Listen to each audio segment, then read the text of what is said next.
After weeks of tottering on the edge, Germany fell into full-blown political crisis this week. On Sunday, the Free Democrats pulled out of discussions to form a coalition government. This caused the four-party negotiations to collapse. So this means Germany right now is in uncharted waters politically. The situation is unprecedented, and Germany hasn't experienced this much ambiguity or this much political instability since the Weimar years of the 1920s. Der Spiegel wrote this week that this is an unprecedented moment of uncertainty for a country that prizes stability and predictability. It also stated that it's difficult to overstate the impact of these collapsed talks. Right now, Germany's president is trying to persuade the parties to resume coalition negotiations, and there's a slight possibility that a grand coalition could form between the Social Democrats and the Christian Democrats, but this is very unlikely. So right now, the most likely outcome is that Germany will have another national election. If Germany has another election, the earliest this could happen would be February, March 2018. And then following that election, the nation would probably need a month or two to negotiate a new coalition government. So the way it looks right now, Germany is not going to have a stable, functioning government, at least until May, June 2018. This is a big deal. Germany is a world power. Other nations depend on Berlin for its leadership. Germany has a voice in every major conversation happening in Europe and the European Union. It's key, for example, to the Brexit negotiations currently underway. Germany plays a role in any Western interaction with Russia. And we're now coming upon a situation in which Germany is pretty much incapable of leading and influencing in any of these ways, at least in a meaningful way. In conclusion, I have four general observations about this story. First, and probably most obviously, this really looks to be the end of Angela Merkel. This is almost an accepted reality right now in Germany, and people are talking about who will replace Merkel as Germany's next chancellor.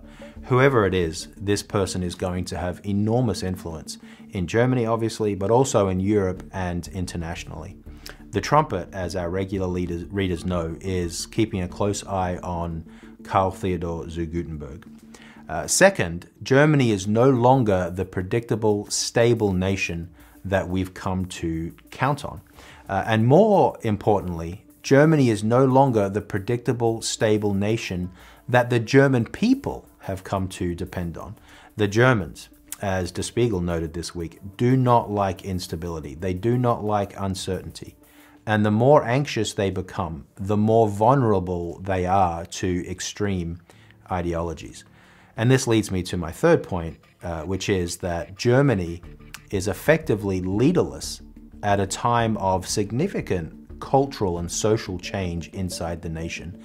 Anti-immigrant, anti-government, anti-elite sentiment is welling across Germany. The Germans are increasingly unhappy with the way the nation is being managed. Many feel threatened by the migrants, by economic uncertainty. And as long as Germany's leaders are trying to figure out the next government, no one is paying serious attention to fixing the problems that concern the German people. This will make Germany ever more prone to extreme parties and extreme views and extreme solutions. And this leads me to my fourth observation, which is that this political crisis, in many ways, really is a distraction from a much deeper national crisis. Germany, let's not forget, is in this position politically because the German people in last September's election expressed enormous disdain for mainstream politics and the mainstream political parties. The German public is unhappy and fearful and anxious. This political crisis is simply a symptom of a much more worrying problem. And this is the issue that we're really focused on here at The Trumpet. Conditions in Germany right now are ripe for the emergence of extreme politics, more extreme ideologies, and leaders and political parties endorsing some extreme solutions. This is what Bible prophecy tells us we can expect. It's also what history tells us we can expect. We should also remember that this crisis is also a huge opportunity for the right kind of German leader. Germany is crying out for someone who has strong views, strong leadership, someone with strong, meaningful solutions, someone who can really soothe the nation's fears and anxieties and create more stability. Who is this man? Well, it looks as if we're going to find out over the next 3 or 4 months.